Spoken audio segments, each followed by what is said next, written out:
Hi, this is Bob Papa, voice of the New York Football Giants, and this is the Big Blue UK and Ireland podcast.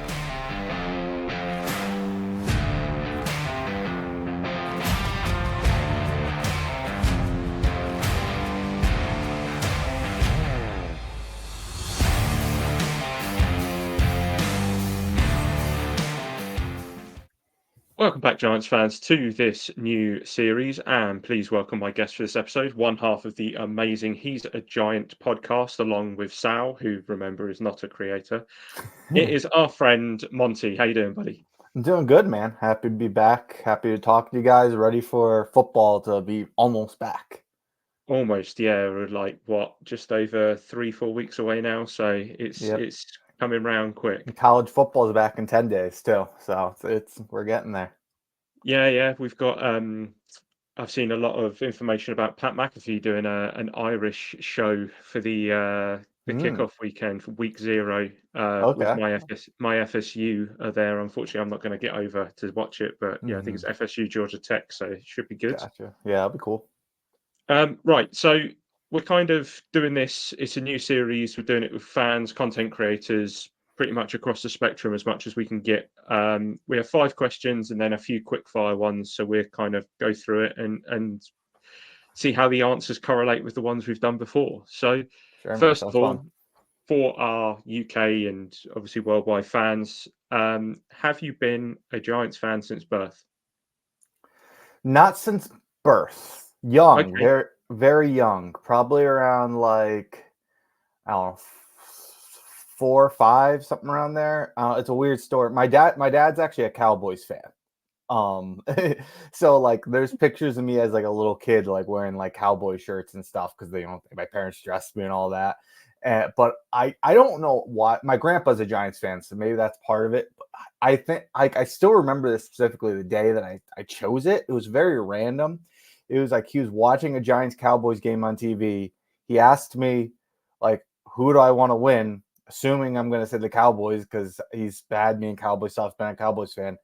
And my little kid mind logic, I was like, a Giant would totally beat a Cowboy. So I'm gonna be a Giant. I'm rooting for the Giants, and it kind of just stuck since then. So that's amazing. That's so good. I love that. That's awesome. And obviously, since then, it snowballs. Then doesn't it? Really? Yeah, sure did. Sure did. Now I'm in a toxic relationship with this goddamn football team. Hey, at least you're from the country. Yeah, that's true. That's fair. We chose it off nothing. So before we sort of start talking about this season, let's try and take ourselves back to last season. How do you sum up a season like that? Disaster. Everything that could go wrong did go wrong. So I remember Charlotte from The Athletic. She said this at some point, and when she said it, I was like, fuck, she's right. Because it was like, everybody's like, everything that could go wrong will go wrong and has gone wrong. And that was like kind of the sentiment about halfway through the season, because everyone did. And then Charlotte was like, everything that could go wrong has gone wrong, which makes me think that they're going to find a way to just win one too many games, and we're still not going to get that quarterback after all this. I'm like, don't say that, but she was so right. Even in that way, it still went wrong. And the reason we won those games is because of our defense. Our defense played out its mind, and then we lose our defensive coordinator. Like everything went wrong. It's such a strange one, from the preseason hype to the start of that Sunday night football game against the Cowboys, all the way through to like just the up and down of the season, where we had that like little uptick from DeVito, and then the Saints game hit and it just kind of petered out again, and then systematically decimating the Eagles in the last week of the season, which made no sense whatsoever. Yeah. It was, our defense was hot and they were as cold as it gets. Yeah. There's a lot to be kind of thankful for this season with the Eagles, because they still seem in a little bit of turmoil, and we could take advantage of that. So Hard Knocks was obviously probably easier for you guys to watch than it was for us, but we found a way. What were your major takeaways from the Giants being on Hard Knocks? I mean, my initial takeaway, I thought it was just awesome. I thought it was a very, very cool show. I hope they do it again because I genuinely think I would enjoy it like almost as much of another team. I was happy that the Giants finally did it. And honestly, that would have been that's my preferred Hard Knocks. If I was going to choose now after seeing it, and I assume this going into it, that it was going to be anyone I'd want to see, it's that one. It's that offseason. I love the draft stuff. Like that was awesome for me. But like, even with that, like, we're such maniacs with this team. We follow it so closely. Like, nothing really surprised me. You had a couple cool nuggets that, like, oh, wow, like, they broke down the entire, like, plan for, like, our first pick. That was really cool to see. There's stuff like that. They showed us, like, them looking for the trade up, talking to Elliott Wolf. There's some stuff that, I'm really happy we got to see that was really cool. But, like, even that, like, the draft plan didn't surprise me. The Elliott Wolf thing didn't surprise me. Like all that stuff made sense, like because we follow this so closely and we have an idea. So it would be kind of interesting seeing it with another team where I'm not that close to the situation and I'm like, oh wow, I had no idea they were looking at this and this guy or they were doing this. So I thought it was really cool. One other takeaway that I thought was awesome was getting to kind of learn about some of these other front office members that, you really don't know anybody other than the GM typically. All these other front office guys kind of hide behind the scenes. You don't know how good they are. Like everyone assumed Brandon Brown was good. He gets a lot of praise around the league, but it's cool to finally see it and kind of like, I'll be like, okay, yeah, this is a smart dude. Like Chris Rossetti. Like it wouldn't surprise me if Chris Rossetti becomes like our next assistant GM if Brandon Brown gets a job. It seems like Joe Shane trusts him a lot. He was calling him like right after the cap went up, like, and he seems like a super knowledgeable dude. He completely called like the Eagles being in on Saquon Barkley. Like very, very cool to learn about those guys. I enjoyed it altogether. It was a great series. I think when you look at the two Hard Knocks series now, kind of next to each other, I hope this doesn't offend anyone, but I feel like the training camp Hard Knocks is more for your fair weather fan who maybe is interested in the season, whereas the off season is more for your fan who's interested in everything about your team from the second the season finishes to when it starts and through again. So I think that's probably where you'll find that with some teams or some people, it doesn't matter who's there because you're getting that inside look at things that I think, like personally, I love looking at the salary cap stuff and like the free agent stuff. So that was really interesting to me. And I think that will still be interesting regardless of who it is. Great. Yeah. And, I agree with you. I think, you get everybody's kind of into normal Hard Knocks. I think it's a big, like, people who play like fantasy football. I feel like whenever someone in the Hard Knocks and there's like a sleeper on there, that guy always gets raised up. Like, it's just a very much, it hits from the casual fan to like the more hardcore fan. But while this one, I think caters a little bit more to, the hardcore fans who follow it year round. But obviously, we fall in that bucket. So I was obviously a big fan of the show. Yeah. Did you have like a favorite moment out of? I mean, there were a few quite funny moments in there as well. Was there anything that stood out as like the one bit that you were like, yeah, I really enjoyed that? I think the number one thing I touched on where I just like enjoyed, like where I was really cool they went there, was them breaking down the draft plan for like the top 10 pick. I thought that was awesome where they're like we can get one of these if we can trade up, get one of well actually it was kind of past that point that it's like if one of these quarterbacks comes available to us, if it's Caleb, Daniels, Drake May, we'll take him. If not, if it's gonna be what was it just Neighbors after that? It was one of those and then Neighbors, and then if it's not those guys, then they'll trade back, and they wanted Roma Dunze. They thought that could play out, and it would have based on what we know now. And if not, they were looking at Brock Bowers, which was also interesting. I had no idea about that one. So I thought that was real cool. Then, just funny stuff like that I liked is like, I love the Malik Neighbor stuff. I loved like I loved like the quote from Brandon Brown, like you know, you don't see many choir boys that are like top wide receivers or whatever. Like I thought Yeah. that was cool with talking about how much of a dog he was. Yeah. Funny enough, I didn't mention this to Jeff last night, and his chat with me would have gone out by now. But that's me, you, and Jeff who all said that like top 10 of the draft was our favorite Yes. moment in the whole thing. Just because it would just show how Joe Shane had it in his head that this is how we're going to go, and this is where we pivot to here, and this is where we pivot and trade down. And yeah, it was so interesting to see. And obviously he's doing that to Mara and Tish at that time as well, right? And for the record, I totally agreed with. I mean, obviously, the one thing I didn't agree with, I was higher on JJ McCarthy than the Giants Mhm. clearly were. He was not a part of that plan. It doesn't surprise me. They passed on him. You don't like. It was like people are like, "Oh, like look, weren't even interested in a trade down." Like I would hope not. I would hope you wouldn't like risk losing a quarterback in a trade down. I would hope is you either take him at 6 or you're not taking him at all. You're not going to trade down 3 spots to take quarterback. That'd be mental to me. So, you know, that part aside, I thought it made a ton of sense. I thought, you know, their logic where they might be able to still get a Dunze, their logic where, and to me, like, you know, I didn't want Brock Bowers, but if their plan was basically like, if everything goes wrong and it's like our worst case scenario is like, look, like let's take the last blue chip player on the board. Like, I'm like, I agree with that logic completely. Like, I, you know, I do think at one point, like, I will put all like guys like tight ends, running backs, off ball linebackers, whatever. I'll push those guys back because they're not quite as valuable. But once we get out of the blue chips, like I'm taking those guys. Like there's only so many blue chip prospects, and once the rest are gone, I'm all for just going BPA there.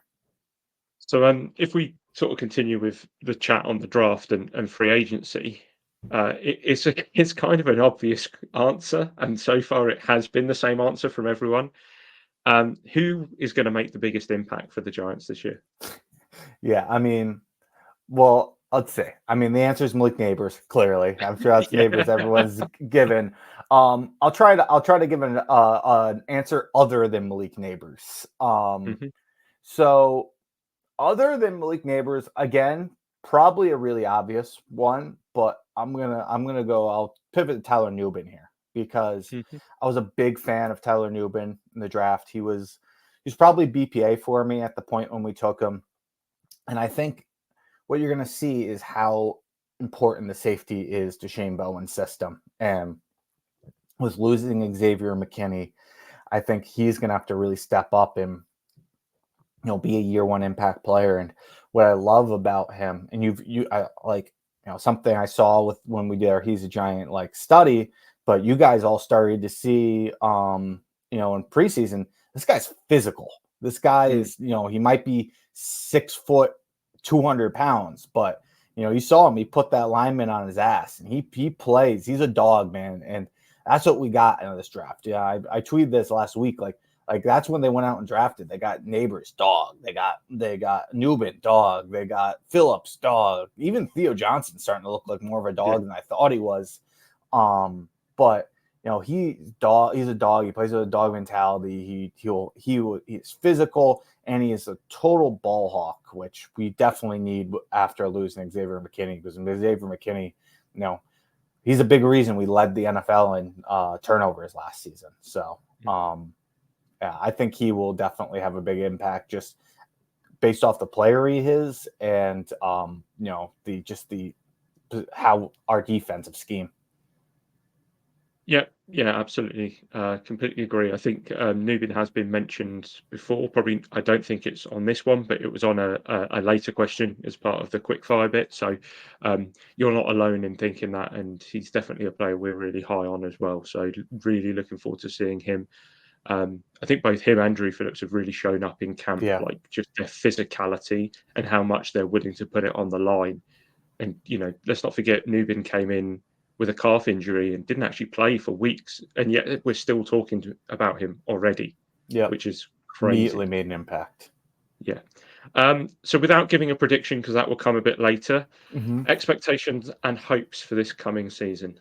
Yeah. So look, I'll basically just lay out what my hope is, what I think is successful season for this team. And I think that's leaving this season feeling good that Brian Dable and Joe Shane are the future leaders of this franchise, however that goes about. So, fighting above your weight class consistently as a team. I don't know how many wins that's going to end up resulting in, but you could get 6 wins and it could look a lot prettier than it did last year. Like, it doesn't have to, be as bad. I think we had a great year from that year one with Brian Dable. It was clear that we were fighting above our weight class, and he won Coach of the Year last year. We did win more games than we should have, but a lot of that was on the defense. Now it's kind of figure out who is Brian Dable? Is he year one or is he year two? And I want to be sure by the end of this year that Brian Dable's the guy. And then I want to be sure Joe Shane's the guy. I want his picks from 2 years ago, a year ago, this year. I want them to start hitting. I want to be like, okay, like this guy can draft, this guy can get free agents, this guy can do it all. Like those things to come together. That is my most important thing to me. Like last year, at least one point during the season, I would have said just bottoming out probably at some point the best thing for the franchise. I don't see that at this point. I don't see the point in bottoming out. It's not a great quarterback class, at least not a top heavy quarterback class. And even if you do get your quarterback, like you pick so high, now you have Brian Dable and Joe Shane on a hot seat with a rookie quarterback. That's not an ideal scenario. Like at this point, build up the team. We'll figure out the quarterback. Let's build up team and hopefully have a good coach and GM leading the way. That's my hope. That's how I want to feel coming out of this year. Yeah, I love that. That's kind of it's looking at it from a bigger picture perspective than just looking at it at the numbers, isn't it? And looking at what we have going forward as opposed to what we have in the here and now, which is almost what we need to do after so long of meh. Yeah.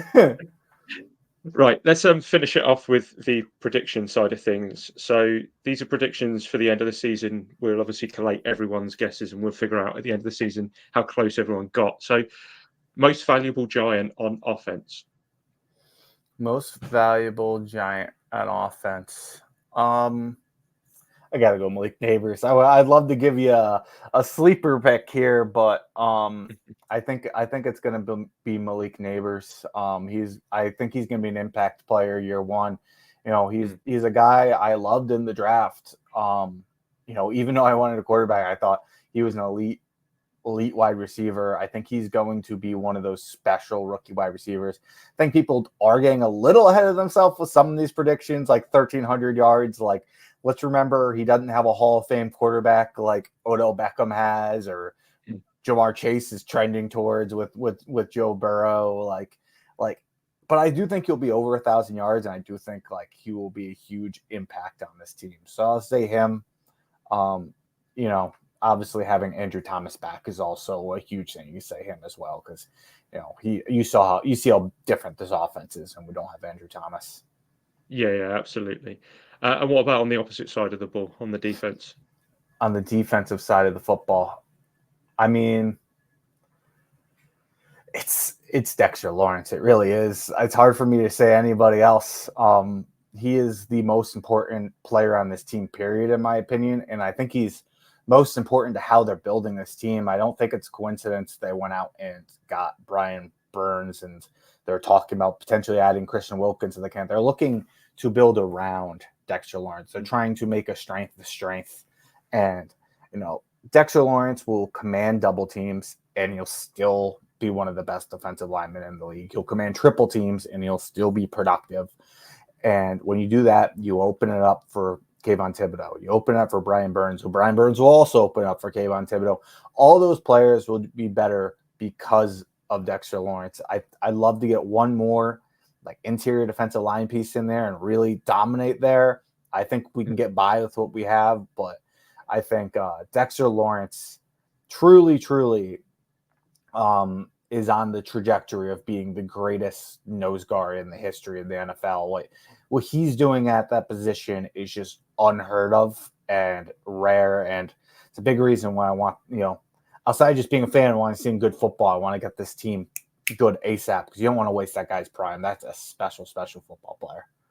Yeah, I'll go a little bit off script here just because of obviously having you here and the He's a Giant side of things being more focused on the draft. What are your thoughts on Elijah Chapman? Elijah Chapman, he's interesting to me. I looked at him a little bit after we got him as a UDFA, and he had some intriguing numbers. He was like above average as like pass rush win rate, and then you look at like he plays with a lot of leverage due to his size, and I think right now you're starting to see with a lot of these defensive linemen is the Andre Patterson effect. Andre Patterson has. You saw a little bit of Jordan Riley last year, and you're seeing Elijah Chapman. I don't know what Elijah Chapman will do this year. It wouldn't surprise me if he's inactive on game days or cut even, I guess. I would hope they'll probably get him in practice squad if he's cut. So no big deal, I guess. But wouldn't surprise me if he's not impactful this year, but also wouldn't surprise me if he is. Like there is an opening to be had on the defensive line. And I would love if he could be more of that like third down type interior defensive line player, put guys like Jordan Phillips and Nunez Roches on and like on running downs, and then, put Chapman there and let him kind of like get after the quarterback a little bit.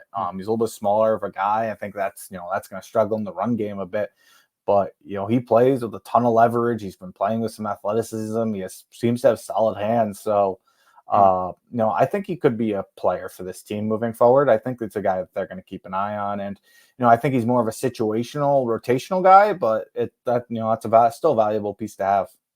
Mm-hmm. So we go with two more surprise package for the season. So I kind of allude this towards the whole like Jason Pinnock last year. We had no idea what we were going to get, but we actually really got some solid play out of Pinnock, and we're comfortable letting McKinney go and having Pinnock there as number one. So who do you think could be that surprise package this year? Surprise. Let's see. It's a good question.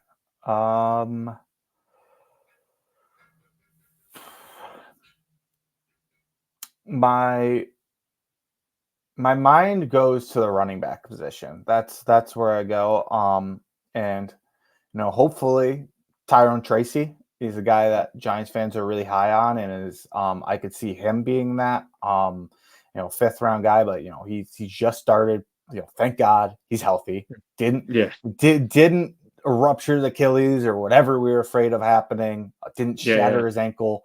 He's healthy. It's low sprain ankle, like the best case scenario.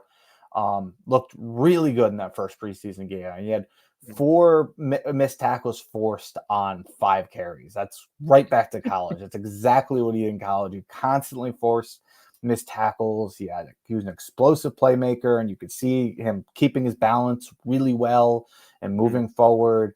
And he's a former wide receiver. He has good hands. He's no Christian McCaffrey or anything like that, but he's very, very good hands. Very solid receiver. I could easily see where Sal and I are kind of picking our top potential needs based off of the draft class for teams cover, and running backs definitely up there for positions we're going to be looking at. But there could be a world where we look at the end of the season, but that's really not a need. We have another year of Devin Singletary, and we have a guy in Tyrone Tracy. And not to even mention, I'll just throw it. Won't be the guy I'm picking, but just mentioning Eric Gray gave us nothing last year. He was a complete failure as a kick returner. They refused to put him on the football field even when Saquon Barkley was hurt because he was such a disaster as a pass protector. But every single time that guy gets on the football field as a runner, he impresses me. And he did it again in that first preseason game. If he can figure it out and be a solid pass protector, I think he has just as good of a chance as Tyrone Tracy to being that next guy to be the running back for us moving forward. He seems like a quality football player. Absolutely. And then just to sort of round things up, team record. Are you willing? Yeah. Sal and I did this earlier, and I was probably a little bit optimistic when I was going game by game. I realistically, I am going to say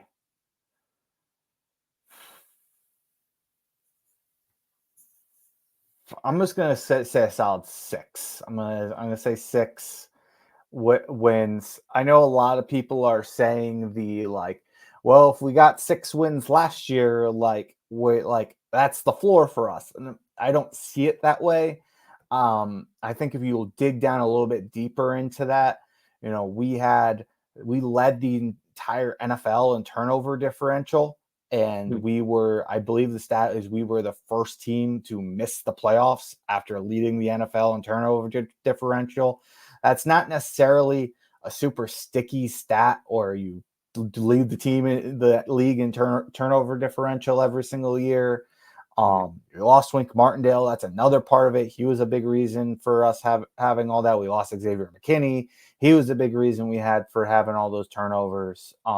So I still think we got a lot better as a football team. I think those 6 wins are going to look a lot better than it did last year. I think, we won 6 wins, but sure as hell games, but sure as hell didn't feel like we won 6 games last year. We were just getting our ass kicked when we lost. I think, when you're going to look at the advanced stats, we're not going to be like last in EPA and like DVOA and stuff like that. I think we'll be a middle of the road football team, and I think we'll probably end up around like 5 to 7 wins, probably in there. But I'm going to take it down the middle and go 6.